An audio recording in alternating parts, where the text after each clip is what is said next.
Hello. So it's been a little while since I've done a video. Apologies, I've had some rubbish life stuff going on, but I'm back and I want to talk about horror movies and in particular anthology horror movies. So let's go.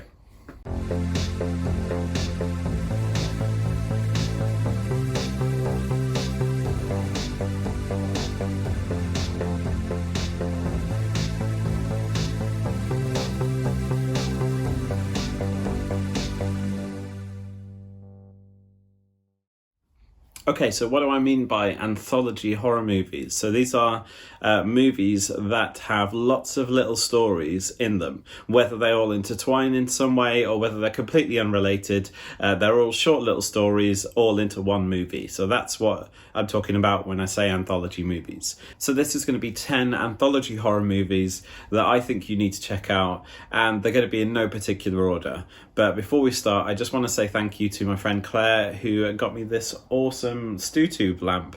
It's a really nice birthday present, so thank you very much. Anyway, let's get on. So in at number 10, we have The Dark Tapes, and this one is a found footage anthology movie. Now, if you've seen any of my previous horror videos, you'll know that I'm a big fan of found footage movies, so I did really enjoy this one, and it has some really great concepts to it. It is a bit low budget in places, so there's a bit of an excuse for that because it's found footage, but what it lacks in budget, it does make up for in scares and some actually quite good characters in some of the stories. So it has lots of little different found footage movies in it, and if you can find it, definitely check this one out. I really enjoyed it, and we watched it on Amazon Prime, I believe, so if you're in the UK, check it out on Prime. If not, I'm sure it's available everywhere else as well. So in at number 9 is one of the most famous anthology movies, I guess, of the past decade, and it is The ABCs of Death.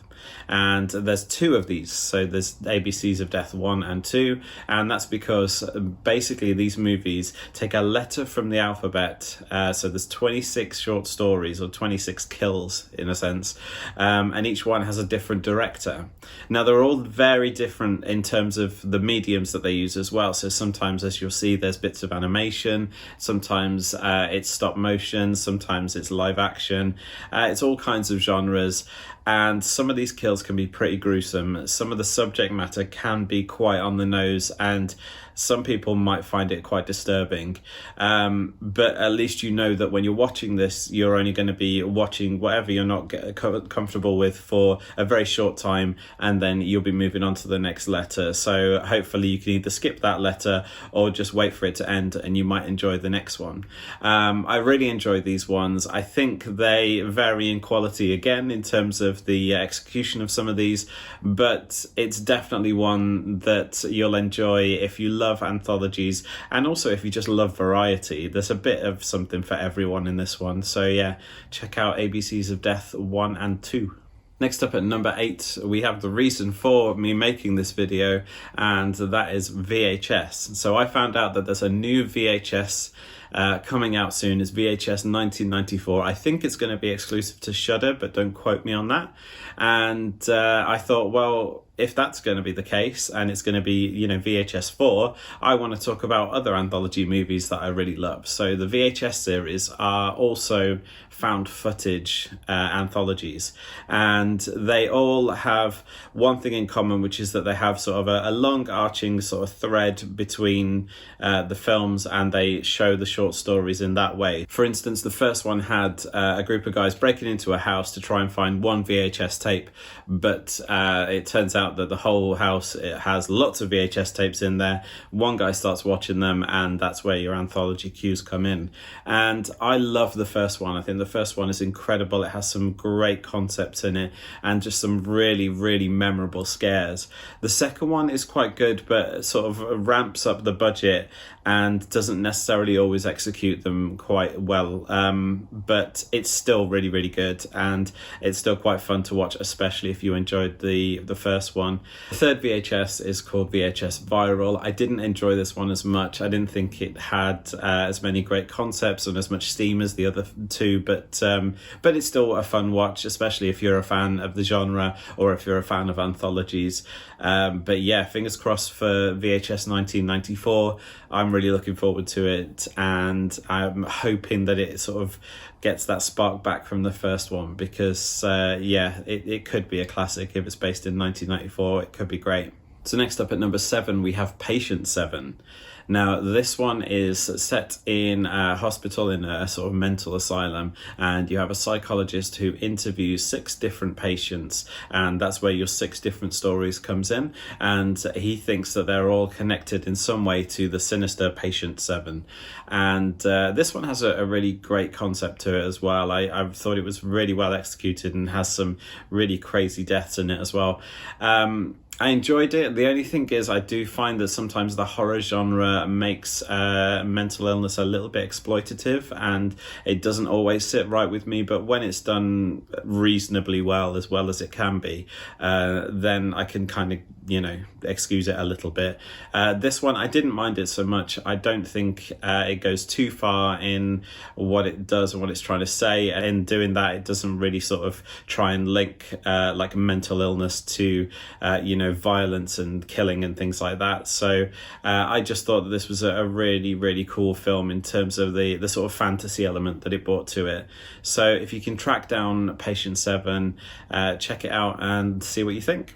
So in at number 6, we have Cat's Eye, and this one is a Stephen King movie. This is based on 3 of his short stories, all to do with cats in various different situations, and it has a very, very cool and memorable story in it that stars young Drew Barrymore.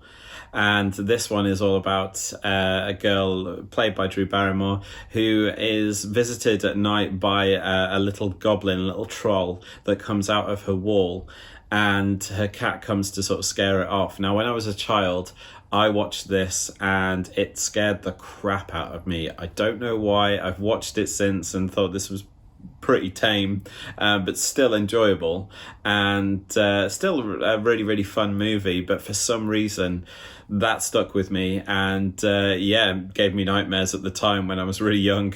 So if you can go and find it, Cat's Eye, it's a lot of fun. I really enjoyed it. So in at number 5, we have Scary Stories to Tell in the Dark. Now, I know technically this isn't an anthology movie, but I kind of think it is. So this is all about a group of kids who break into a haunted house to steal a book that is basically filled with scary stories that are written by a ghost. So when the teenagers take the book away from the house, they realise that it's starting to write itself, and it's starting to write the deaths of all of the characters. And that, for me, is where the anthology comes into it. So each character has their own death and has their own, essentially, short story. And it's all to do with how the book is seeing them and how they're going to die. So I thought that this was a great way of doing things, and a great way of telling short stories and short little deaths, but all in one long narrative with the same characters. I've got to say, I really enjoyed this movie. I don't think it's particularly scary in a sense. I think that it would be great for if you're having like a Halloween party with young adults. They'd probably really enjoy it and probably find it quite scary. It's got some great creature effects as well. It does take a little while to get going, but it does have some really nice characters in it. And it just feels like a really good, solid sort of teen horror movie. So yeah, if you haven't seen it yet, check it out. We watched it on Netflix.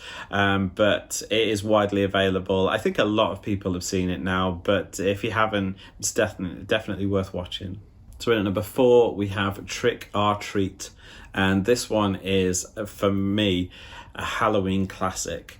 It's a really, really great one to watch around that time, and obviously Halloween's coming up, so I'll be doing plenty of Halloween videos, but this is a great anthology movie. This one is telling lots of little short stories, all based around Halloween and sort of different mythologies and rituals and things that we do around Halloween time.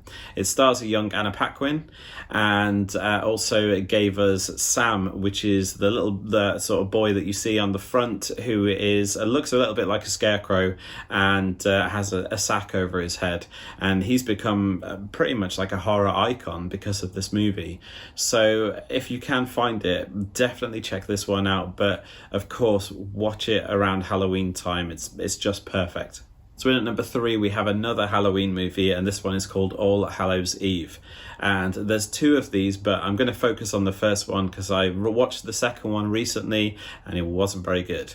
But All Hallows Eve 1 is basically about some kids who were trick-or-treating and having a babysitter come over and look after them, and they have a VHS tape that was given to them when they were trick-or-treating, and they want to watch the video. The video has loads of different little anthologies on it and loads of different crazy, scary stories that get pretty intense. So I really liked this movie. I thought it had some great little stories. It had some very scary sort of demons and sort of crazy scenarios in it as well. But also, this is the movie that gave us Art the Clown, and he went on to star in a horror movie called The Terrifier. And if you haven't seen that yet, you should watch it. It's great, and it's a very good kind of B-movie horror. But yeah, Art the Clown, I think, is going to become another horror icon. He's just so creepy, and the rest of this movie is just great. It's really well executed. It's another great one to watch around Halloween time, but I'd say it's slightly more adult and slightly more sort of gory than Trick or Treat. So be careful who you show it to. But yeah, if you can find All Hallows Eve, it's wonderful. All Hallows Eve 2 is called The Reaping. Wouldn't check that one out if I were you, unless you're a completionist, and you definitely have to watch the second one because there is one. Otherwise, skip it. It's not great. So in at number 2, we have Tales from the Darkside, the movie.